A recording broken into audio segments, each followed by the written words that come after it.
ওরা বলতে চায় যে দেখেন, কাতিয়ানিরা যদি সংখ্যালঘু হয়, তো এদেশে হাজারো হিন্দু আছে সংখ্যালঘু, হাজারো খ্রিস্টান আছে সংখ্যালঘু, হাজারো বৌদ্ধ আছে সংখ্যালঘু, তারাও সংখ্যালঘু। আপনারা তাদের মধ্যে সমস্যা করেন কেন? এইটাই তাদের মাথার মধ্যে ঢুকছে। দেখেন, আমরা ঝগড়া করতে চাই না। হিন্দুদের বিরুদ্ধে আমাদের কোনো বক্তব্য শুনছেন? খ্রিস্টানদের বিরুদ্ধে, বৌদ্ধদের বিরুদ্ধে? কেন কেন কারণটা কি? তারা তাদের ধর্ম পালন করবে, এই ব্যাপারে আমাদের কোনো দ্বিমত নাই তো। তারা তাদের ধর্ম পালন করুক।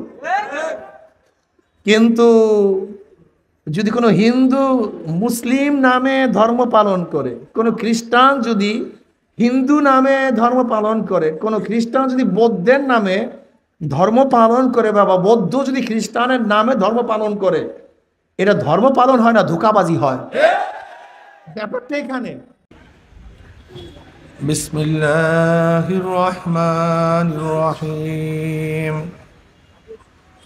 ইয়া আইয়ুহাল্লাযীনা আমানু উদখুলু ফিস-সিলমি কাফফা ওয়া লা তাত্তাবিউ খুতুওয়াতিশ শাইতান ইন্নাহু লাকুম আদুউম মুবিন।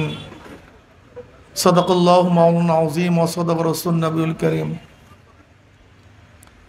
আল্লাহ পাকের বান্দা জনাব মুহাম্মদ রাসূলুল্লাহ সাল্লাল্লাহু আলাইহি ওয়াসাল্লামের উম্মতগণ, আল্লাহ পাক রব্বুল আলামিন আপনাকে আমাকে দুনিয়ার সমস্ত ফিতনা ফাসাদ থেকে পরিত্রাণ দিয়ে কোরআন ও হাদিসের মাজলিস, আলেম ওলামা, মুমিন মুত্তাকিন, জাকিরিন শাকিরিনদের গুরুত্বপূর্ণ এক দামি মাজলিসে আসার বসার, বলার শোনার তৌফিক আল্লাহ পাক দান করছেন। শুকরিয়া তান সবাই বলে আলহামদুলিল্লাহ। দীর্ঘদিন পর্যন্ত বিভিন্ন কায়দায় আপনাদের দ্বারে দ্বারে, কানে কানে মাহফিলের দাওয়াত পৌঁছাবার চেষ্টা করা হয়েছে। অনেক লোকের অনেক সুযোগ সুবিধা থাকা সত্ত্বেও তারা মাহফিলে আসতে পারে নাই।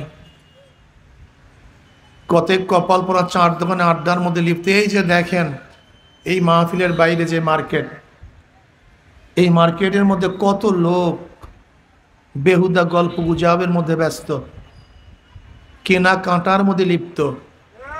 কপাল পরা বাড়ির থেকে আসছে এত কষ্ট করে, অথচ কপাল পরা এই দামি মাজলিসে বসার সুযোগ পায় নাই। শয়তান ওখানে আটকায় রাখছে। ওর সুযোগ ছিল, সুবিধাও ছিল, কিন্তু আসতে পারে নাই। আবার মাহফিলের মধ্যে দেখবেন হাজারো আল্লাহ পাকের বান্দা বহুত কষ্ট করে স্বীকার করে দোকানের মধ্যে লাথি মেরে দুনিয়ার সমস্ত ঝামেলাকে পদদলিত করে তারা মাহফিলে হাজির হয়ে গেছে। ওই ব্যক্তি এত কাছে থাকা সত্ত্বেও আসতে পারে নাই। আপনি এত দূরের থেকে আসছেন কিভাবে? কি চিন্তার বিষয় আছে কি নাই? এই ব্যক্তি এত কাছে আসছে, তারপরও দামি মাজলিসে আল্লাহ ওয়ালাদের সাথে বসতে পারে নাই। আর আপনি এত ঝামেলার মধ্যে থাকা সত্ত্বেও আপনি আসছেন কিভাবে? নিশ্চয়ই আল্লাহ পাক রব্বুল আলামিন তৌফিক না দিলে আপনি এবং আমিও কিন্তু আসতে পারতাম না। কি ব্যাকুব নাকি? বসেন, বয়ান শোনেন, বসেন।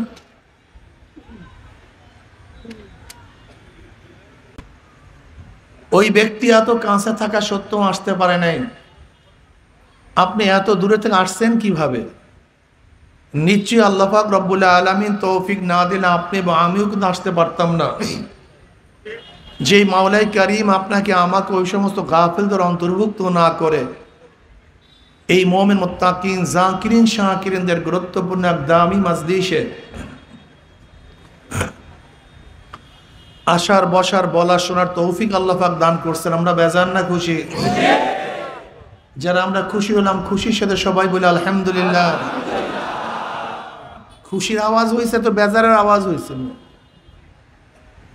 যেই দল জিতে হো করে উঠে মনে হয় 10 কিলোমিটার আওয়াজ দূরে চলে যায়। কথা ঠিক না?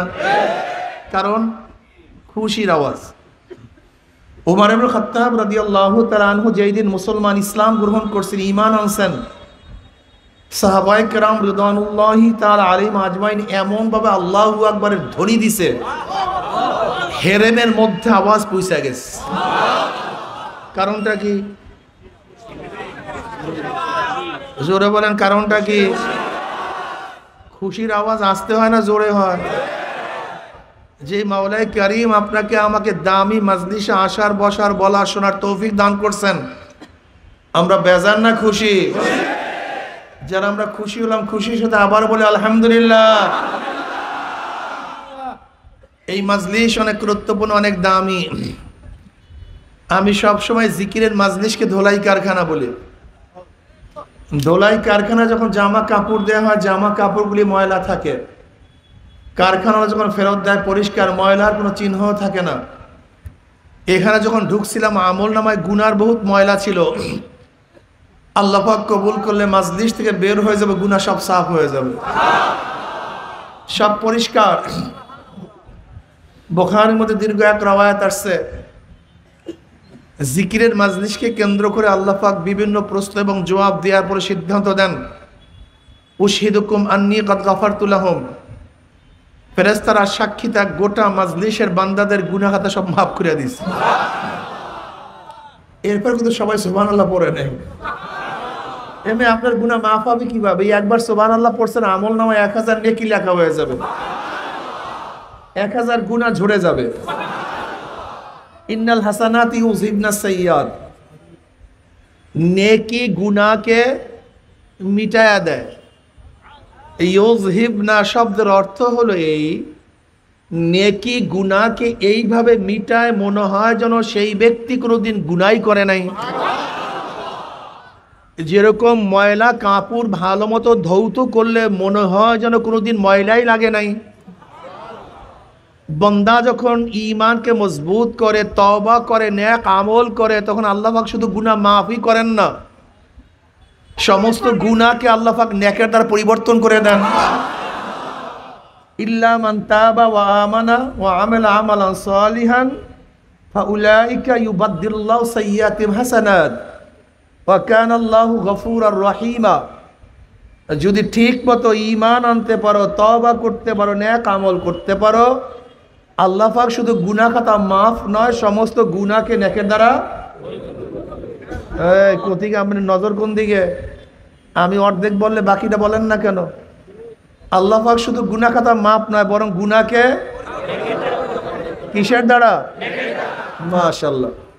অন্য রওয়ায়াতের মধ্যে আছে, মা মিন কওমিন ইসতামাউ ইয়াসকুল্লাহ তাআলা লা ইউরিদুনা বিযালিকা ইল্লা ওয়াজহাহু ইল্লা নাদাহুম মুনাদি মিনাস সামাই আন কুমু মাগফুরাল লাকুম কদ বুদ্দিলাস সাইয়্যাতুকুম হাসানাত। যখন আল্লাহ পাকের বান্দাবান্দি জিকিরের মাজলিসে বসিয়া যায়, জিকির শেষে যখন জাকির মাজলিস ছাড়তে থাকে, একদল আহ্বানকারী ফেরেশতারা আসমান থেকে ডাক দিয়ে বলে, জাকিরিন সুসংবাদ শোনো, আল্লাহ পাক তোমাদের গুনাহ খাতা সব মাফ করে দিয়েছে। মাফ করছে তাই নয়, তোমাদের সমস্ত গুনাহকে আল্লাহ পাক নেকের দ্বারা পরিবর্তন করে দিয়েছে। কি মাজলিসের দাম আছে কি নাই? অনেক গুরুত্বপূর্ণ মাজলিস, অনেক দামি মাজলিস, খুব খেয়ালের সাথে কথা শোনা চাই, কথাগুলো যদি শরিয়াত সম্মত হয় গ্রহণ করা চাই।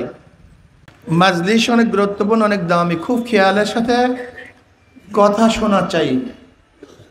ইসলাম ব্যাপক, এত ব্যাপক আলোচনা করা কি 2-1 ঘন্টা সম্ভব? 2-4 দিনে, 2-4 সপ্তাহে, 2-4 মাসে সম্ভব না। 2-4 বছরে গোটা ইসলাম সব কিছু বয়ান করা সম্ভব না। তা তো বুঝে নি কতটুকু সময় পাবো।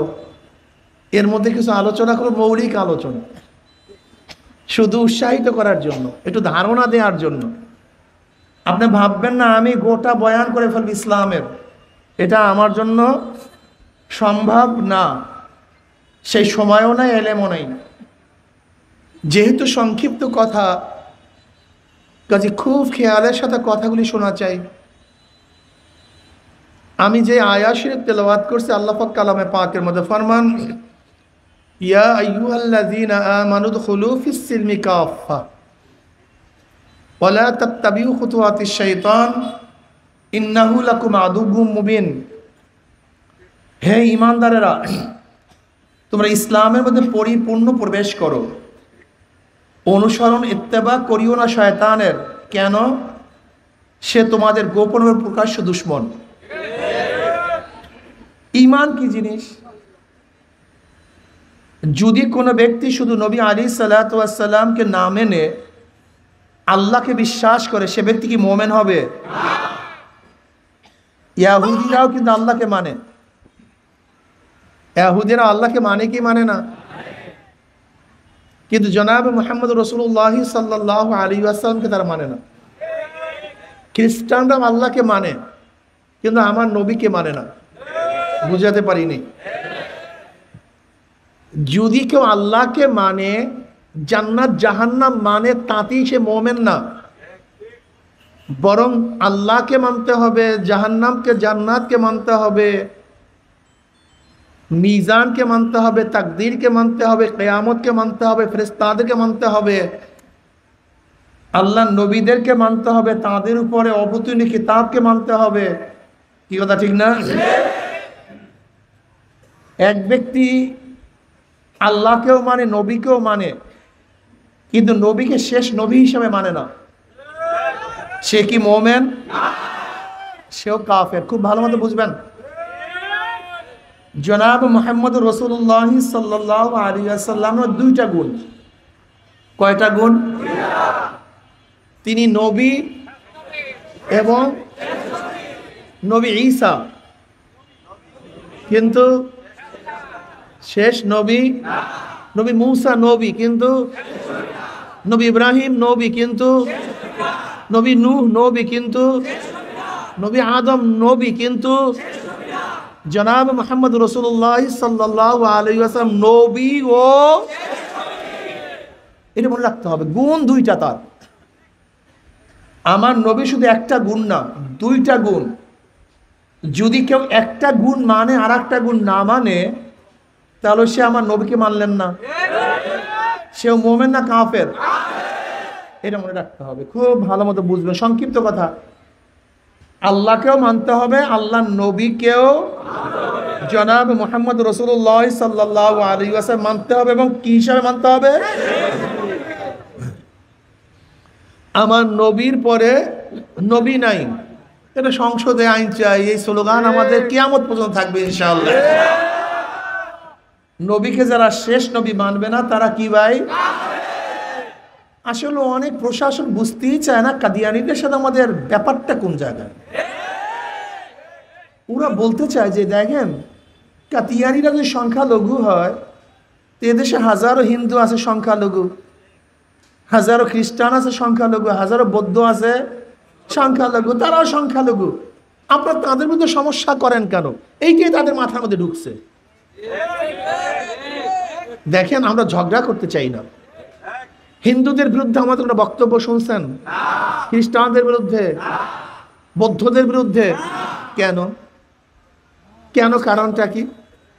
তারা তাদের ধর্ম পালন করবে, এই ব্যাপারে আমাদের কোনো দ্বিমত নাই তো। তারা তাদের ধর্ম পালন করুক। কিন্তু যদি কোনো হিন্দু মুসলিম নামে ধর্ম পালন করে, কোনো খ্রিস্টান যদি হিন্দু নামে ধর্ম পালন করে, কোনো খ্রিস্টান যদি বৌদ্ধের নামে ধর্ম পালন করে, বাবা বৌদ্ধ যদি খ্রিস্টানের নামে ধর্ম পালন করে, এটা ধর্ম পালন হয় না, ধোঁকাবাজি হয়। ব্যাপারটা এখানে দেখেন, বাটা কোম্পানি, রাটা কোম্পানি, অমুক কোম্পানি, সমুক কোম্পানির মধ্যে হাজারো কোম্পানি আছে, কিন্তু কেউ কার বিরুদ্ধে কেস দেয় না। কিন্তু একই কোম্পানির যখন নকল বের হয়, তখন আপত্তি। ওই কোম্পানি হিসেবে চালাও, কোনো সমস্যা নাই তো। কিন্তু এক কোম্পানির নামে আর এক কোম্পানি নকল করলে তখন তার বিরুদ্ধে কেস হয়, সমস্যা হয়। কাদিয়ানীরা যদি কাদিয়ানী ধর্ম হিসাবে চলতে থাকে, এতে আমাদের কোনো আপত্তি নেই। কিন্তু কাদিয়ানী যখনই বলবে আমরা মুসলিম জামাত, তখনই আমাদের আপত্তি হবে। এই আর কিছু না, ব্যাপারটা এখানে।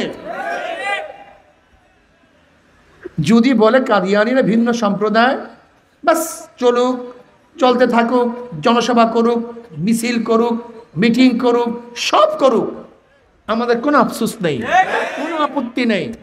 কিন্তু ইসলামের নামে না, এই 2 নাম্বারই আমরা পছন্দ করি না, সহ্য করব। এইটা আমি প্রশাসনকে বলতে চাই, আর কিচ্ছু না। আপনার কথাটা বোঝার চেষ্টা করুন। তারা যা ইচ্ছা তাই করুক, কিন্তু তাদের ধর্মের নামে করতে হবে, মুসলিম ধর্মের নামে করতে পারবে না। ঈমান আনতে হবে নবী আলী সাল্লাল্লাহু আলাইহি ওয়াসাল্লামকে শেষ নবী হিসাবে।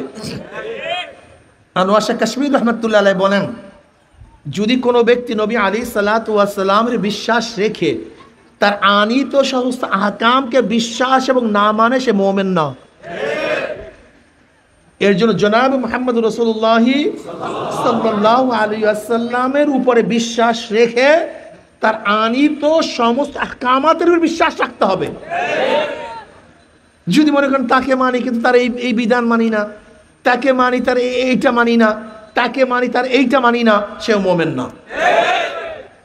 ইয়া আইয়ুহাল্লাযীনা আমানু, হে ঈমানদারেরা, ঈমান সবচেয়ে দামি জিনিস, এর চেয়ে দামি কোনো জিনিস নেই। দামি জিনিস সবচেয়ে কি ভাই? কেমন দামি জানেন? এক ব্যক্তি চিরতরে ছিল জাহান্নামী, ঈমান আনার সাথে সাথে সে হয়ে গেছে জান্নাতি। এক ব্যক্তি ছিল ওয়াজিবুল কতল, তাকে কতল করা ওয়াজিব, ঈমান আনার সাথে সাথে তার কতল করা সম্পূর্ণ হারাম। বুঝাতে পারিনি। বুখারীর মধ্যে রওয়ায়াত আসছে, কাতিল এবং মাকতুল একই জায়গায় থাকবে না।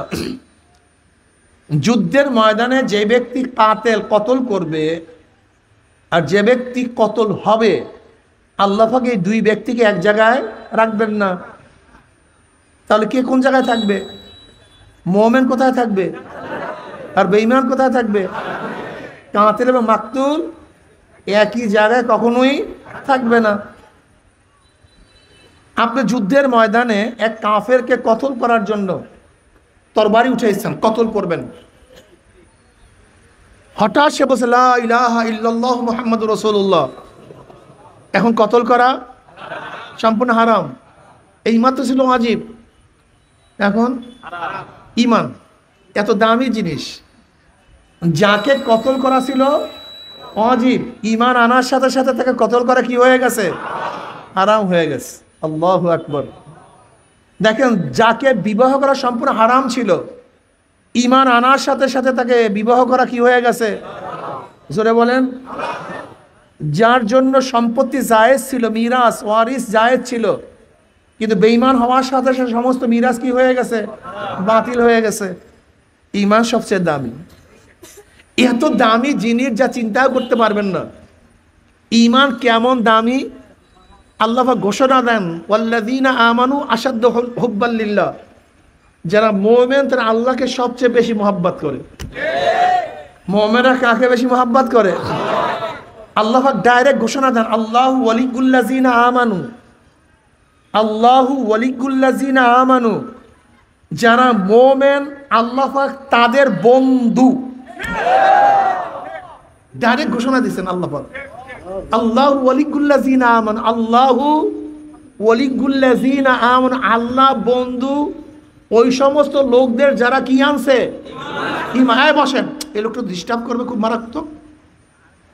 সামনে বসছেন কেন আপনি? হ্যাঁ,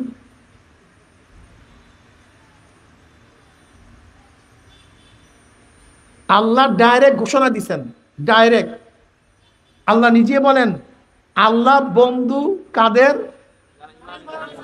এখন ঈমান বুঝেন তো, ঈমান কি জিনিস? ঈমান কত দামি জিনিস। ঈমানের চেয়ে দামি কোনো, এই অবয়বের কোনো দাম নেই, এই চেহারার কোনো দাম নেই, আমার কোনো দাম নেই। আসলে মূল দাম কিসের? কেমনে? হযরত বেলাল হাবশী রাদিয়াল্লাহু তাআলা আনহু ছিল কালো, কুচ্চিত, হাফসার লোক। দেখছেন না হাফসার লোকগুলির অবস্থাটা কি, চেহারার অবস্থাটা কি? গোলাম জাত গোলাম, নিজেও গোলাম, বাবাও গোলাম, দাদাও গোলাম। 1 টাকার মালিক ছিলেন না, 1 শতক জমির তিনি মালিক নন, জবান তোতলা, কিন্তু ঈমান আনার কারণে কত দামি হয়ে গেছে। জনাব মুহাম্মদ রাসূলুল্লাহ সাল্লাল্লাহু আলাইহি ওয়াসাল্লাম আরশের মধ্যে পায়ের আওয়াজ পান। জিবরাইল বললেন, ভাই জিবরাইল, কার পায়ের আওয়াজ? বলে বেলাল হাবশীর পায়ের আওয়াজ। বেলাল হাবশী হাটে জমিনের মধ্যে, পায়ের আওয়াজ আরশের মধ্যে। কি বুঝলেন? বুঝলেন কি? কি অবয়বের কারণ, চেহারার কারণ, বংশের কারণ, অর্থের কারণ, শিক্ষার কারণ, কিসের কারণ? যেহেতু ঈমান সবচেয়ে দামি, এর জন্য এনজিওরা হাজার হাজার লক্ষ লক্ষ কোটি কোটি টাকা ব্যয় করে ঈমানকে কেনার জন্য আমাদের দেশে আসছেন। এনজিওরা সাহায্যের জন্য আসেন নাই, ওরা আসছে কেন? জোরে বলেন। যদি সাহায্য করার উদ্দেশ্য হয় তাহলে পুরুষেরও সাহায্যের প্রয়োজন আছে, মহিলাদের সাহায্যের প্রয়োজন আছে। ওরা পুরুষদেরকে সাহায্য করে না, মহিলাদেরকে কেন সাহায্য করে? কারণটা কি? স্লোগান দেওয়ার জন্য? আমার দেহ আমার সিদ্ধান্ত, আমার দেহ আমি দেব, যাকে ইচ্ছা তাকে দেব। জোরে বলেন নাউজুবিল্লাহ। স্বামীর কথা মানবো না, কুরের ঘরে থাকবো না, এই স্লোগান শিক্ষা দেওয়ার জন্য এনজিওরা আমাদের দেশে আসছে, সাহায্য করার জন্য আসে নাই। ভালো ব্যবসায়ীরা ওই জায়গায় ব্যবসা করে যেখানে অল্প পুঁজিতে ব্যবসা বেশি হয়, দামি মাল কিনতে পাওয়া যায়। এনজিওরা আমাদের দেশে কি ক্রয় করার জন্য আসছে? এখানে ঈমানওয়ালা অনেক বেশি, অল্প পুঁজিতে বেশি ঈমান পাওয়া যায়। অল্প পুঁজিতে বেশি ঈমান পাওয়া যায়, এর জন্য এনজিওরা এখানে ইনভেস্ট বেশি করে। কি ক্রয় করার জন্য? এবং অনেকটা সাকসেসও, অনেক সাকসেস হয়ে গেছে। আমাদের দুর্বল ঈমানওয়ালা লোকেরা ঈমানদেরকে বিক্রি করে দেয়, নাও ঈমান নিয়ে যাও, পয়সা দাও। আগেকার জমানার মুসলমানদের মধ্যে আমাদের মধ্যে পার্থক্যটা কোথায়? হ্যাঁ মুসলমান, খুব খেয়াল দিয়ে শোনেন। আগেকার জমানার মুমিন মুসলমানদের মধ্যে আমাদের মধ্যে পার্থক্যটা কোথায়? আগেকার জমানার মুসলমানরা, সাহাবায়ে কেরাম রিদওয়ানুল্লাহি তাআলা আলাইহিম আজমাইনরা ঈমানের জন্য বাড়ি ত্যাগ করছে, ঈমানের হেফাজতের জন্য বাড়ি ত্যাগ করছে, টাকা ত্যাগ করছে, ঘর, জোরে বলেন, স্ত্রী, ছেলে, মেয়ে, নিজের জীবন, কিসের জন্য? ঈমান ও ইসলামের জন্য সব কিছু ত্যাগ করছে। বাড়ির দরকার নেই, গাড়ির দরকার নেই, টাকার দরকার নেই, কিছুর দরকার নেই, ঈমানকে হেফাজত করতে হবে। আর আমরা কি করি? বাড়ির জন্য ঈমান বিক্রি করে দেই, গাড়ির জন্য ঈমান বিক্রি করে দেই, ক্ষমতার জন্য, কথা বলেন না কেন, ক্ষমতার জন্য তারা ঈমানের জন্য সব কিছু বিক্রি করছে, ঈমানকে মজবুত করছে।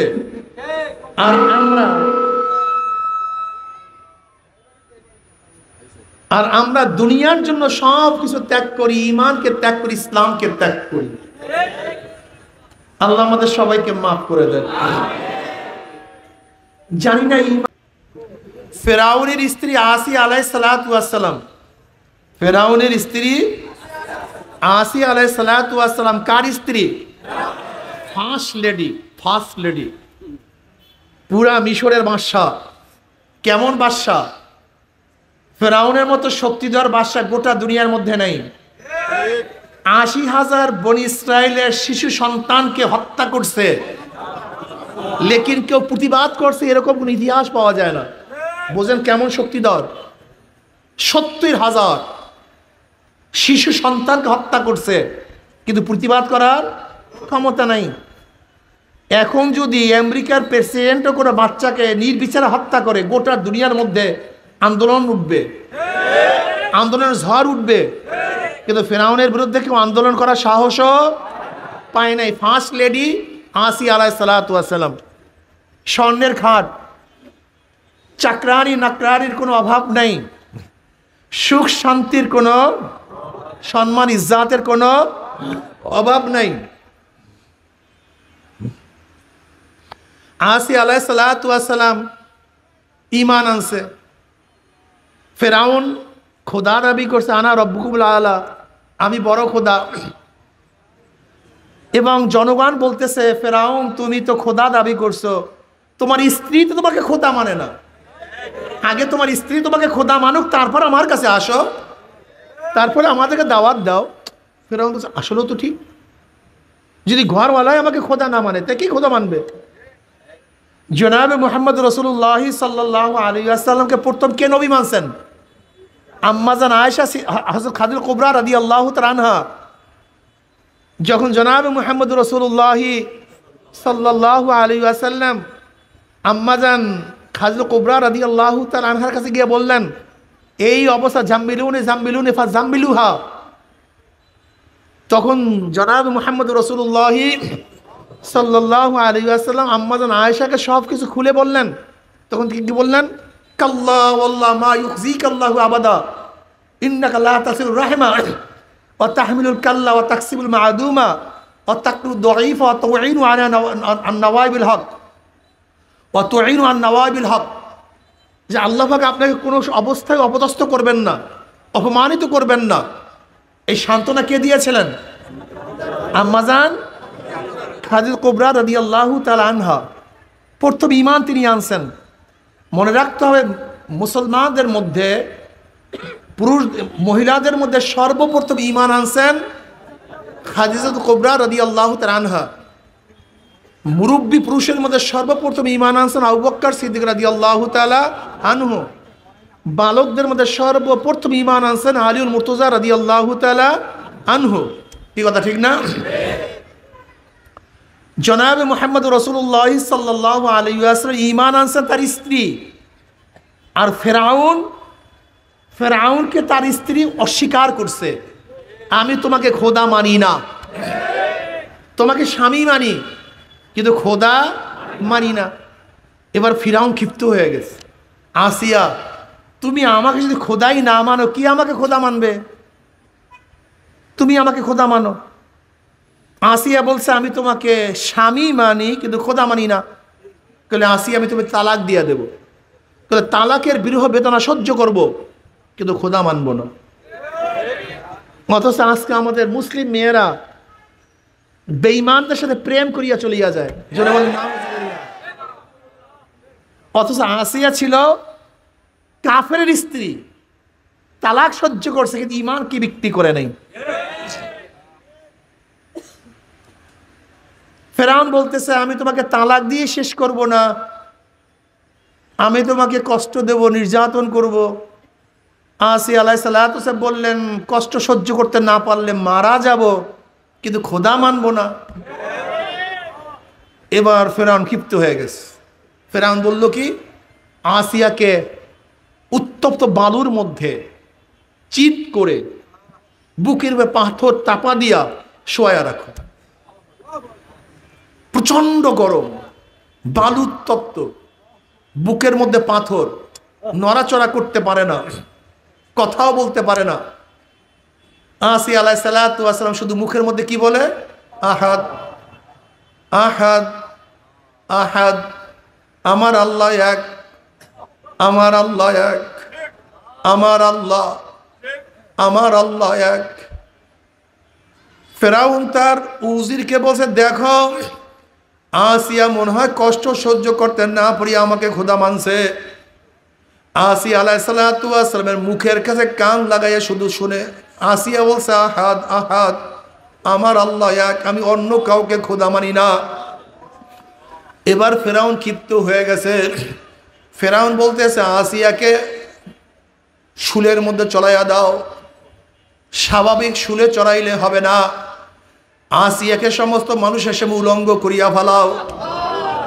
আসিয়া আলাইহিস সালাতু ওয়াস সালাম সমস্ত মানুষের সামনে উলঙ্গ করিয়া ফেলানো হয়েছে। এবার ফেরাউন বলতেছে, এতেও হবে না, আসিয়ার ডাইন হাতের মধ্যে পরাগ লাগাইয়া দাও। তাতেও হবে না, আসিয়ার বাম হাতের মধ্যে পরাগ লাগাও।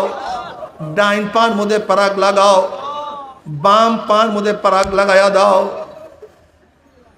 আসিয়ার লজ্জা স্থানের মধ্যে পরাগ মারিয়া দাও, আল্লাহ মাফ করিয়া দাও। মুসা আলাইহিস সালাতু ওয়াস সালাম কাছের থেকে রওনা করলেন। আসিয়া আলাইহিস সালাতু ওয়াস সালাম বললেন, আল্লাহ নবী মুসা, আল্লাহর উপরে ঈমান আনার জন্য, তোমাকে বিশ্বাস করার জন্য বাদশাহী ছাড়ছি। আরামের বিছানার পরিবর্তে উত্তপ্ত বালুর বিছানাকে গ্রহণ করছি। ল্যাপ কম্বলের পরিবর্তে ভারী পাথরকে শরীরের মধ্যে গ্রহণ করছি। সম্মান ইজ্জাতের পরিবর্তে সমস্ত মানুষের সামনে আমাকে উলঙ্গ করিয়া ফেলানো হয়েছে। আরাম আয়েশের পরিবর্তে আমার হাতের মধ্যে প্যারাগ লাগাইয়া দাও, আমার সব জায়গায় প্যারাগ লাগানো হয়েছে। এই অবস্থায় আমার মাওলা আমার উপর রাজি না বেজার। আমার মাওলা আমাকে দেখি কি দেখে না। মুসা আলাইহিস সালাতু ওয়াস সালাম বলেন, আসিয়া রে, গোটা জান্নাতের দরজা তোমার জন্য খোলা হয়ে গেছে, গোটা ফেরেশতারা তোমার দিকে তাকায় আছে, খোদ আমার মাওলায় তোমার অপেক্ষায় আছে। তুমি এই মুহূর্তে যেই দোয়া করবা সেই দোয়াই আমার মাওলায় কবুল করবে। তুমি জলদি দোয়া করো। আসিয়া আলাইহিস সালাতু ওয়াস সালাম আল্লাহর কাছে দোয়া করলেন, রব্বি ইবনিল ইনদাকা বাইতাম মিনাল জান্নাহ ওয়া নাজ্জিনি মিন ফিরআউনা ওয়া আমালিহি ওয়া নাজ্জিনি মিনাল কওমিজ জালিমিন। মাওলা হে, এই কষ্টের পরিবর্তে, এই অপমানের পরিবর্তে, এই সাধনার পরিবর্তে আমি যদি শুধু তোমার কাছে জান্নাত চাই, জান্নাত পাই, আমার কলিজায় মানবে না, আমি সহ্য করতে পারবো না। যদি জান্নাতের মধ্যে গিয়া তোমাকে না পাই, ওই জান্নাত আমার জন্য জাহান্নাম হয়ে যাবে। রব্বি ইবনিল ইনদাকা বাইতাম মিনাল জান্নাহ, মাওলা জান্নাতের মধ্যে তোমার নিকটে আমার জন্য একটা ঘর বানাইয়া দাও, যেই ঘরটা তোমার কাছে হবে, যেই ঘরের থেকে আমি তোমাকে দেখতে পাবো।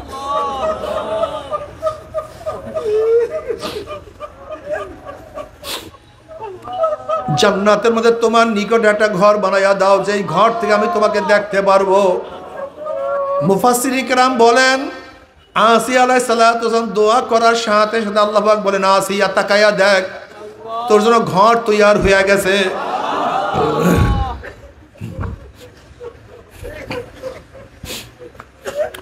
দুই ব্যক্তিকে আল্লাহ পাক যেত অবস্থায় আসমানে নিয়ে গেছেন, একজন ঈসা আলাইহিস সালাতু ওয়াস সালাম, একজন আসিয়া আলাইহিস সালাতু ওয়াস সালাম।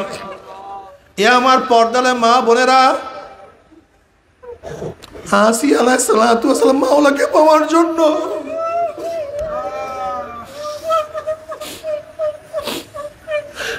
আসিয়া আলাইহিস সালাতু ওয়াস সালাম মাওলাকে পাওয়ার জন্য সব কিছু ত্যাগ করছে। আর তুমি আমি সেই মাওলাকে পাওয়ার জন্য কি ত্যাগ করলাম?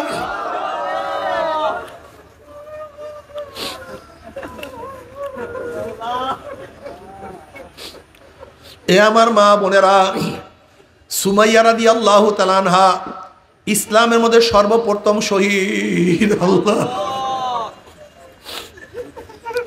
ইসলামের মধ্যে সর্বপ্রথম শহীদের মর্যাদা কোনো পুরুষ অর্জন করতে পারে নাই। ইসলামের মধ্যে সর্বপ্রথম শহীদের মর্যাদা সুমাইয়া রাদিয়াল্লাহু তাআলা আনহা অর্জন করছেন। এই সুমাইয়া রাদিয়াল্লাহু তাআলা আনহার লজ্জা স্থানের মধ্যে আবু জাহেল তীর নিক্ষেপ করে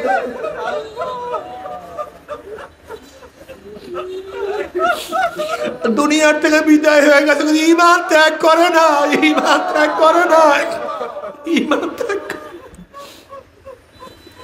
ও আমার মা বোনেরা, হযরত হাজরা আলাইহিস সালাতু ওয়াস সালাম মাওলার প্রেমে পড়িয়া, মাওলার মহব্বতে পড়িয়া ওই বাচ্চাকে নিয়ে কাবা শরীফের ওই জায়গায় বনবাস স্বীকার করছে, ঈমান ছাড়ে নাই।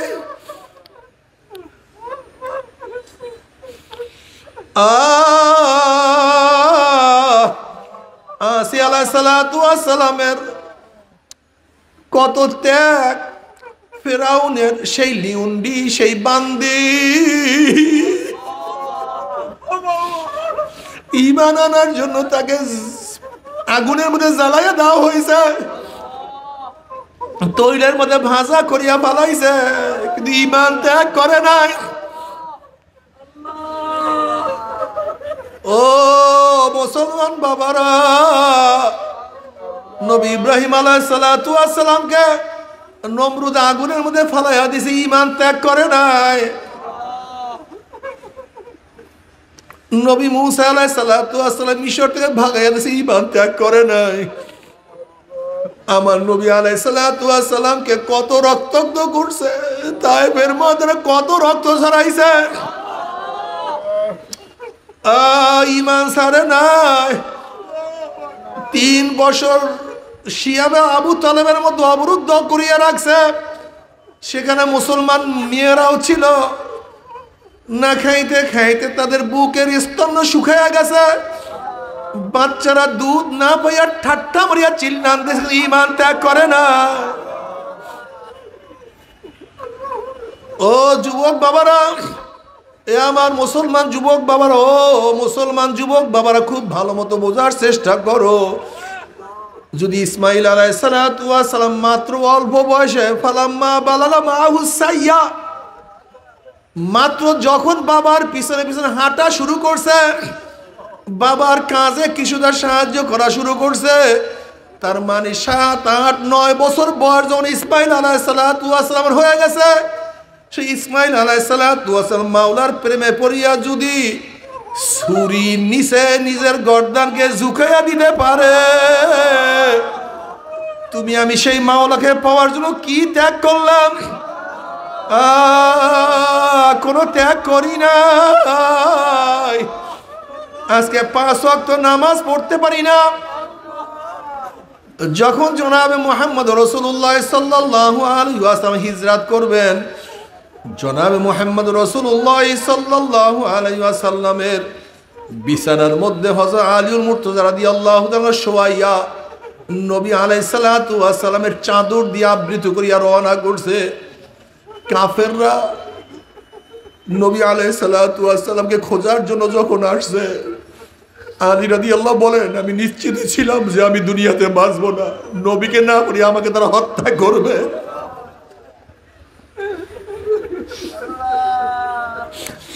নবীকে না পাইয়া তারা আমাকে হত্যা করবে, কিন্তু তারপর আমার নবীকে বাঁচাবার জন্য আমি আর তার খাটার মধ্যে শুইয়া গেছি। যদি নবীর প্রেমে পড়ি আলীউল মুর্তজা রাদিয়াল্লাহু তাআলা হত্যা হওয়ার জন্য তৈয়ার হইতে পারে, তুমি আমি সেই নবীর মুহাব্বতে পড়ে কি করলাম? আসলে তো কোনো কিছু করতে পারলাম না। বাবারা, তুমি কি দেখো না, হাজারো সাহাবারা ঈমানকে রক্ষা করার জন্য, ইসলামকে রক্ষা করার জন্য দুনিয়া ত্যাগ করছে, ঈমান ইসলাম ত্যাগ করে নাই। অথচ তোমার আমার কি হইল? তুমি আমি দুনিয়ার জন্য ঈমানকে বিক্রি করিয়া ফেলাই, ইসলামকে বিক্রি করিয়া ফেলাই। আজকে সামান্য স্বার্থের কারণে ঈমান ইসলাম বিক্রি করিয়া ফেলাই। কিয়ামতের ময়দানে আসিয়া উঠবে, হাজারা উঠবে, সুমাইয়া উঠবে। কিয়ামতের ময়দানে নবী ইব্রাহিম উঠবে, মুসা উঠবে, আমার নবী উঠবে, নবী ইসমাইল উঠবে, হাজারো সাহাবারা কিয়ামতের ময়দানে উঠবে। ওই আলী রাদিয়াল্লাহু কিয়ামতের ময়দানে উঠবে, তুমি আমিও কিয়ামতের ময়দানে উঠবো। কোন লজ্জায় মাওলার সামনে দাঁড়াবো?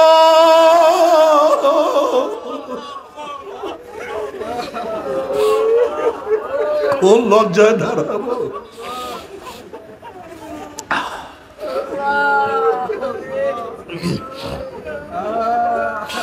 ইয়া আইয়ুহাল্লাযীনা আমানু উদখুলু ফিস-সিলমি কাফা, এ মুমিন ইসলামের মধ্যে পরিপূর্ণ প্রবেশ করো।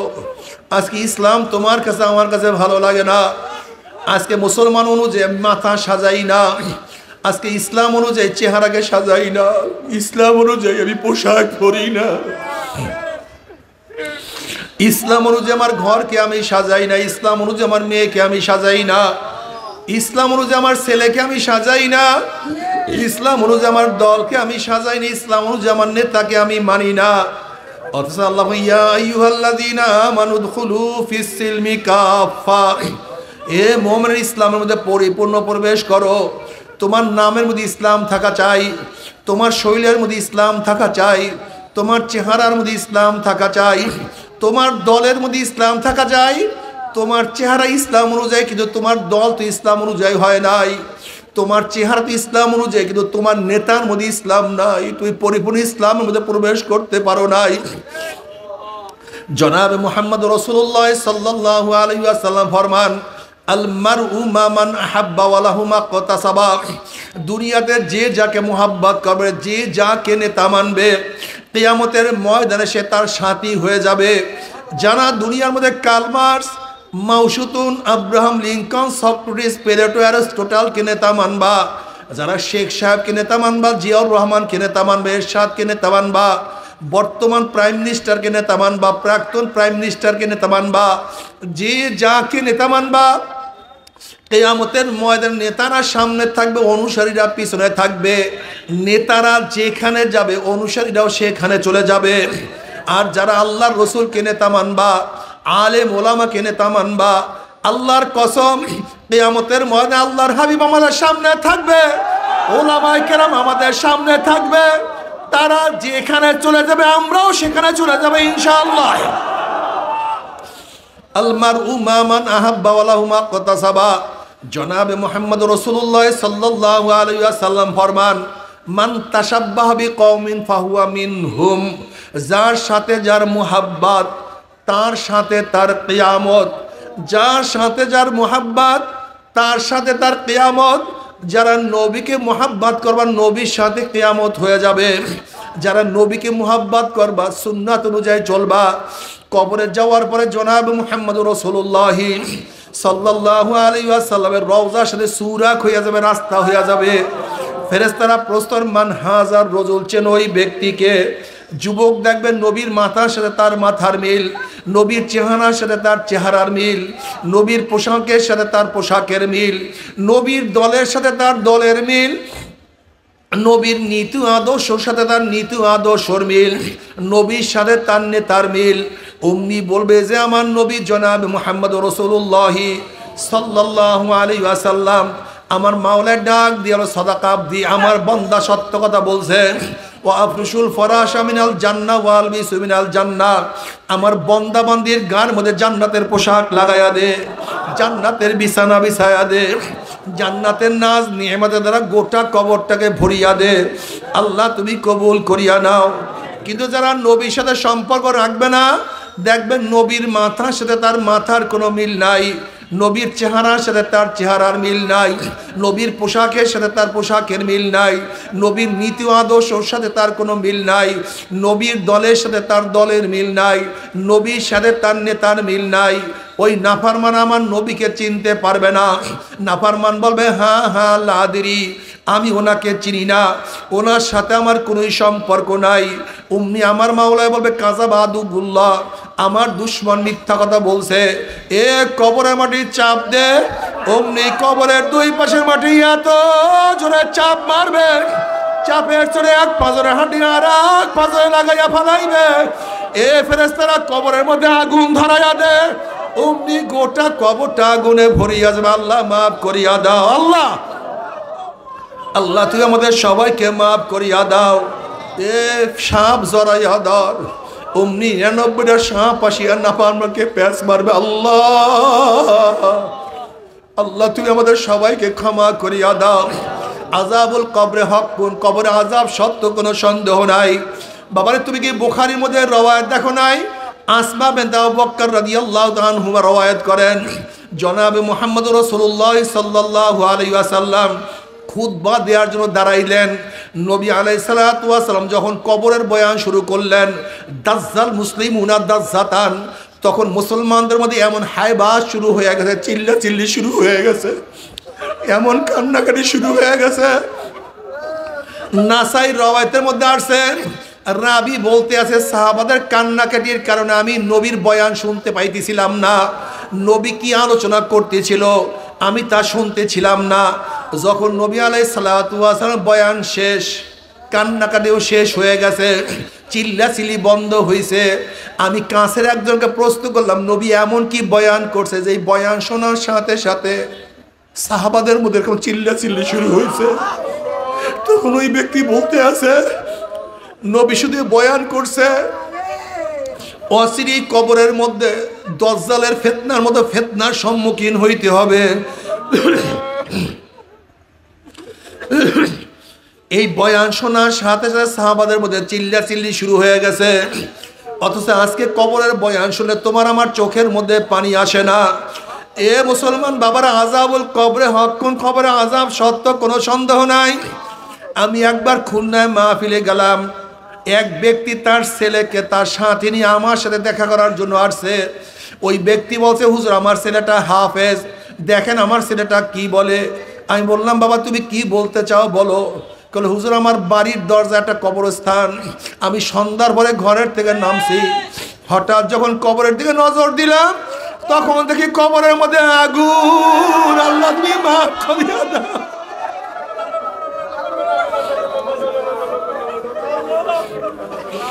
নাফরমানের দলের কত কবরের মধ্যে আগুন দেখা যায়, কত কবরের মধ্যে ধোঁয়া দেখা যায়, কত কবরের মধ্যে সাপ বিচ্ছু দেখা যায়, কত কবরের মধ্যে 1 বছর 100 বছর 1000 বছর পরও কাপনের কাপন সহ লাশ তাজা পাওয়া যায়। এরপরে তোমার মাথার মধ্যে কিছু ঢুকবে না, এরপর তোমার বুঝে আসবে না আসলে তোমার কপাল খারাপ হয়ে গেছে, তোমার কপাল খারাপ হয়ে গেছে। ফাগুশাইনাহুম ফাহুম লা ইউবসিরুন, ফাগুশাইনাহুম ফাহুম লা ইউবসিরুন, ফাগুশাইনাহুম ফাহুম লা ইউবসিরুন। খতামাল্লাহু আলা কুলুবিহিম ওয়া আলা সামিইহিম ওয়া আলা আবসারিহিম গিশাওয়া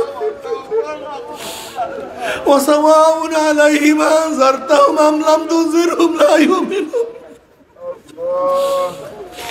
আমার মাওলা তাদের কলমের মধ্যে মোহর লাগাইয়া দিছে, আল্লাহ পাক চক্ষুকে অন্ধ করিয়া দিছে।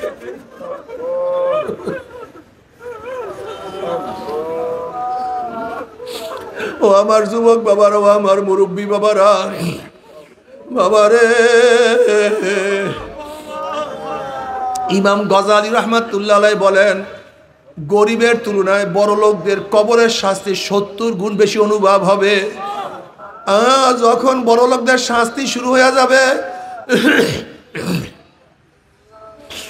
আর দুনিয়ার শান্তি সুখ শান্তির কথা মনে পড়বে, আমার বিল্ডিং এত বড় ছিল, আমার খাট এত দামি ছিল, আমার এত চাকরানির নৌকার ছিল, আমার এত সম্মানিত ছিল,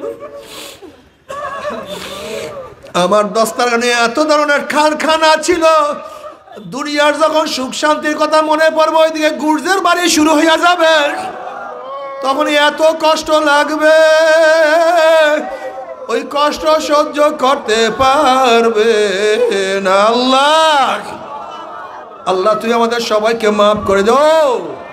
ও আমার যুবক বাবারা, ও আমার পর্দালয় মা বোনেরা, তুমি কোন ক্লাসে পড়ো? বলে, হুজুর আমি তো 8-এ পড়ি।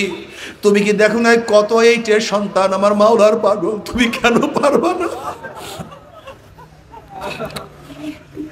বাবা আমি একবার সফরে গেলাম মুন্সিগঞ্জে, একটা ছেলে আমার সাথে সাক্ষাৎ করার জন্য আসছে, দেখা করার জন্য আসছে। দেখি পাগড়ি পরা, লম্বা জামা, কত সুন্দর। আমি বললাম, বাবা তুমি কোন মাদ্রাসায় পড়ো? বলে, হুজুর আমি তো মাদ্রাসায় পড়ি না, আমি স্কুলে পড়ি। আমি বললাম, মাশাআল্লাহ তোমার এই হালাত কিভাবে হইলো? বলে, হুজুর আমি দুষ্টামি ফাইজলামি করতাম, একদল লোক আমাকে দাওয়াত দিয়া চরমোনায় নিয়ে গেছে, চরমোনায় যাওয়ার পরে আমার মাওলা আমাকে দিনের বুঝ দিছে। এখন আমি পাগড়ি পরি, লম্বা জামা গায়ে দিয়ে স্কুলে যাই। কিন্তু আমার বাপ মা ইটালিতে থাকে, নানা বাড়ি থাকিয়া পড়াশোনা করি, কিন্তু এখন নানা নানিও পছন্দ করে না, স্কুলের ছাত্রও পছন্দ করে না, ছাত্ররা ঠিটকারি করে। এখন নানা নানি আমাকে নালিশ দিছে আব্বু আম্মুর কাছে, আমাকে এখন ইটালিতে নিয়ে যাবে। আমি পরীক্ষার জন্য বললাম, তাহলে এত সকালে এত সুন্নাত ভাবে চলার দরকারটা কি? একটু বড় হইয়া সুন্নাত অনুযায়ী চলবা। অমনি ছেলে 2 চোখের পানি ফেলাই দাও, হুজুর আমি বাপ মা সব ত্যাগ করতে পারবো, নানা নানা সব কিছু ত্যাগ করতে পারবো, কিন্তু আমি নবীর সুন্নাত ছাড়তে পারবো না।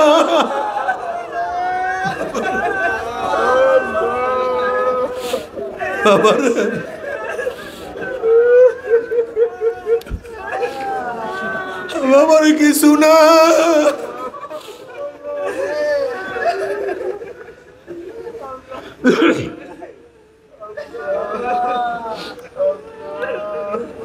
ও আমার ছাত্র বাবার, স্কুল কলেজের ছাত্র বাবারা, মাদ্রাসার ছাত্র বাবারা, হযরত মুআজ রাদিয়াল্লাহু আনহু যদি অল্প বয়সে, ছোট্ট বয়সে নবীর প্রেমে পড়িয়া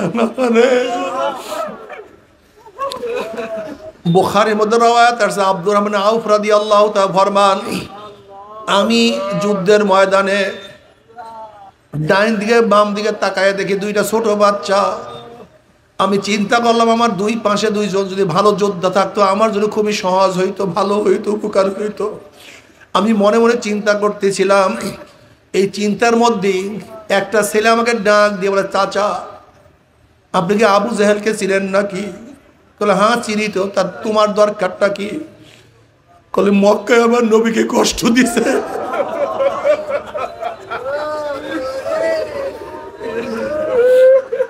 আবু জেহেল মক্কায় নবীকে কষ্ট দিছে, সেই প্রতিশোধ নেওয়ার জন্য আমি আসছি।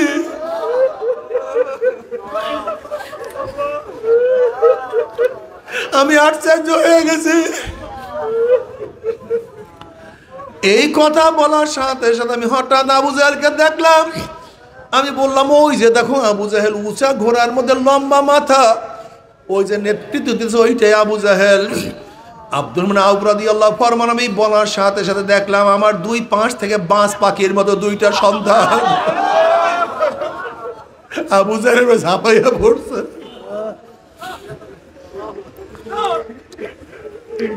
একজনে ঘোড়ার পার উপর আঘাত করছে, আর একজন আবু জেহেলের উপর আঘাত করছে। আবু জেহেল তার উপর তাদের উপর আঘাত করছে। আব্দুর রহমান আউফ রাদিয়াল্লাহু ফরমান, আমি দেখতে আছি আবু জেহেলের আঘাতে একটা বাচ্চার ডেনা অঙ্গর থেকে চামড়ার সাথে ঝুলিয়ে আছে, শুধু চামড়ার সাথে ঝুলতে আছে।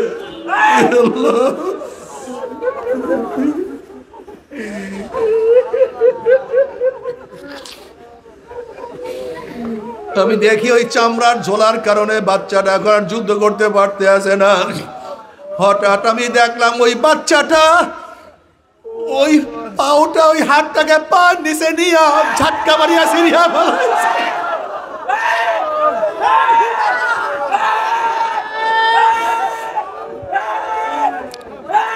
এরপর আবু জেহেল আঘাত করা শুরু করছে। আঘাত করতে করতে আবু জেহেল নিচে পড়িয়া গেছে।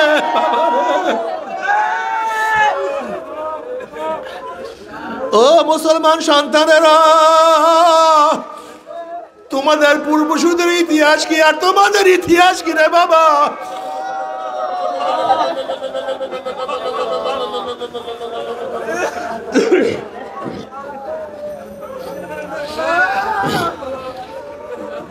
আজকে মাওলার হুকুম নামাজ পড়তে পারো না, রোজা রাখতে পারো না। আজকে মাওলার হুকুম পর্দা করতে পারো না, দিন অনুযায়ী চলতে পারো না। এই মাঝ মাঝ কিয়ামতের ময়দানে উঠবে, তুমি আবু কিয়ামতের ময়দানে উঠবো। লজ্জায় কি মাথা নত হবে না? হিসাব বিকাশ না মিলাইয়া কেউ মাওলার কবরে যাইও না।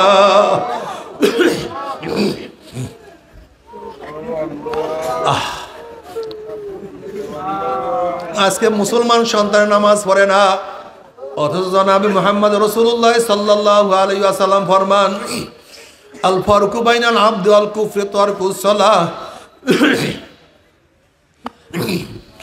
মুমিন এবং কাফেরের মধ্যে পার্থক্য, মুমিন নামাজ পড়ে, কাফেররা নামাজ পড়ে না।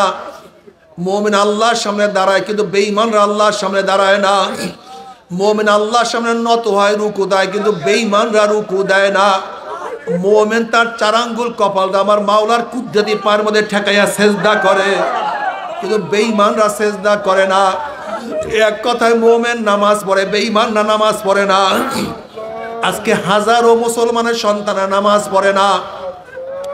আজকের থেকে নিয়াত করো না, আমি আর বেঈমান থাকবো না।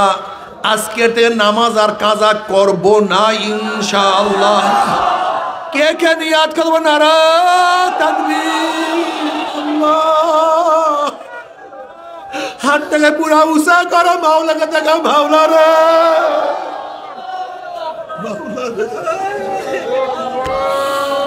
মাওলার হাত নামাও। মাওলা ওয়াদা করলাম নামাজ আর কাজা করব না।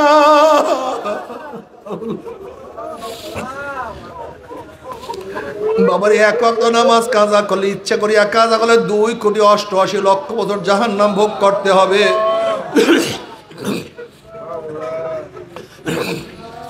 আজকের থেকে নিয়াত করে আর নামাজ কাজা করবো না ইনশাআল্লাহ। কি রাজি আছেন ইনশাআল্লাহ? আল্লাহ সবাইকে কবুল করিয়া নাও।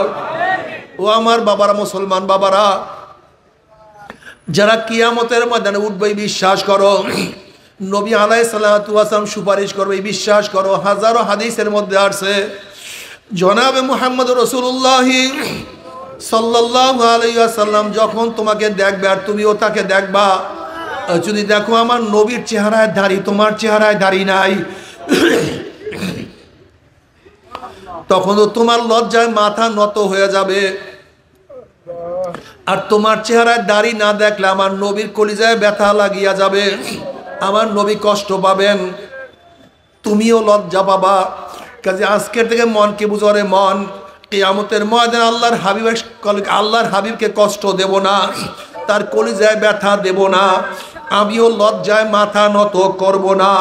ওয়াদা করলাম রে মন, আমার স্ত্রী বেজার হয় হোক, আমার বন্ধু বেজার হয় হোক, আমার সমাজ লজ্জা পায় পাক, আমার যা কিছু যায় সব যাক, আজকে থেকে নবীর চেহারার দাড়ির মধ্যে আর পোস্ট মারবো না ইনশাআল্লাহ।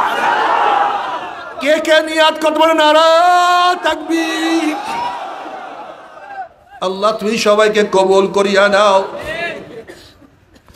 আমার যুবক বাবারা, দাড়ি রাখলে দেখবে এত মজা, আর দাড়ি কাটতে পারবা না। মনে করতে হুজুর দাড়ি রাখলে মেয়েরা বিবাহ বসবে না, দাড়ি দেখার পরে যেই মেয়ে বিবাহ বসবে না ওইটা তো মুসলমান, ওইটা শয়তান। ওই শয়তান বিবাহ করলে তোমার খসরাত দুনিয়াওয়ালা আখেরা, দুনিয়াও বরবাদ আখেরাত বরবাদ। খালি শয়তানকে আমি বিবাহ করতে চাই না, আমি মুসলিম নারীকে বিবাহ করবো ইনশাআল্লাহ। কি রাজি আছেন ইনশাআল্লাহ? আল্লাহ তুমি কবুল করিয়া নাও। এরপর আল্লাহ পাক কাউকে জান্নাত, কাউকে জাহান্নামের ফয়সালা দিয়া দিবে। জান্নাতে যাওয়ার পরে জান্নাতীরা আনন্দ ফুর্তির মধ্যে লিপ্ত হয়ে যাবে। আল্লাহ কবুল করিয়া নাও। আর জাহান্নাম থেকে ধাক্কা মারিয়া জাহান্নামের মধ্যে ফালাইয়া দেওয়া হবে। জাহান্নাম থেকে ফালাবার পরে 70 বছর পর্যন্ত জাহান্নাম নিচে যাইতেই থাকবে, যাইতেই থাকবে। ডাইনে আগুন, বামে আগুন, উপরে আগুন, নিচে আগুন, সামনে আগুন, পিছনে আগুন। আল্লাহ আমাদের সবাইকে মাফ করিয়া দাও। জাহান্নামের মধ্যে জাহান্নামের থেকে একটা আগুনের পোশাক পরাইয়া দেওয়া হবে। ওই পোশাক শরীরের মধ্যে লাগার সাথে সাথে শরীরের চামড়া গোশত সব পরাইয়া সারকার করিয়া ফেলাইবে। জাহান্নামী 2 হাত দিয়া পোশাক ছেড়ার চেষ্টা করবে, কিন্তু পোশাক ছেড়তে পারবে না, সহ্য করতে পারবে না। আল্লাহ আমাদের সবাইকে মাফ করিয়া দাও। তবে মুমিন মুসলমান বলতে সবাই মনে চায় গুনার থেকে ফিরিয়া নেয়া কামল করিয়া মাওলার জান্নাতে সবাই যাইতে মনে চায়। গুনাহ নিয়া মাওলার জাহান্নামে কাউরে কিন্তু যাইতে মনে চায় না। কিন্তু কেনই বা আমরা নেয়া কামল করতে পারি না, কেনই বা গুনার কাম ছাড়তে পারি না? এর মূল কারণ হলো আপনার এবং আমার পিছনে নফস এবং শয়তান লাগিয়া রয়েছে। এই নফস এবং শয়তান থেকে ফেরার জন্য যে কোনো একজন হক্কানি আল্লাহর ওলির হাতে হাত দিতে হবে রে বাবা। খবরদার, বর্তমান জমানায় পীর মুরিদের নামে ভেজাল, ব্যবসা, দলাদলি, হিংসা, হাসাদে পরিণত হয়ে গেছে। সমস্ত আল্লাহর ওলির একমত, যেই পীরের 5 জন মুরিদের মধ্যে কমপক্ষে 3 জনকে দেখবেন আলহামদুলিল্লাহ সুন্নাত মুআফিক আমল আখলাক মজবুত হয়ে যাইতে আছে, গুনার কাম ছাড়তে আছে, নেকের আমল ধরতে আছে, কলব নরম হইয়া চোখে পানি আসতে আছে। বৃক্ষতর নাম কি, ফলে পরিচয়। আমি চরমনাই বুঝি না, চরমনার দাওয়াত, প্রশংসা, প্রচার প্রসার করার জন্য আসি নাই রে বাবা। চরমনাই যাওয়ার তোমার কোনো দরকার নাই, কোনো দরকার নাই, কোনো দরকার নাই। তুমি যার কাছে গিয়া পারো গুনার কাম ছাড়ো, নেকের আমল ধরো, কলব নরম করিয়া চোখে পানি নিয়া মাওলার কবরে যাইও। যেরকম দুনিয়ার ঘরে আগুন লাগলে পানি ছাড়া নিবানো যায় না, ঠিক তদ্রুপ তোমার এবং আমার গুনার দ্বারা যেই জাহান্নামের আগুন জ্বলিয়া রইছে, চোখের পানি ও ছাড়া কিন্তু জাহান্নামের আগুন নিবানো সম্ভব না।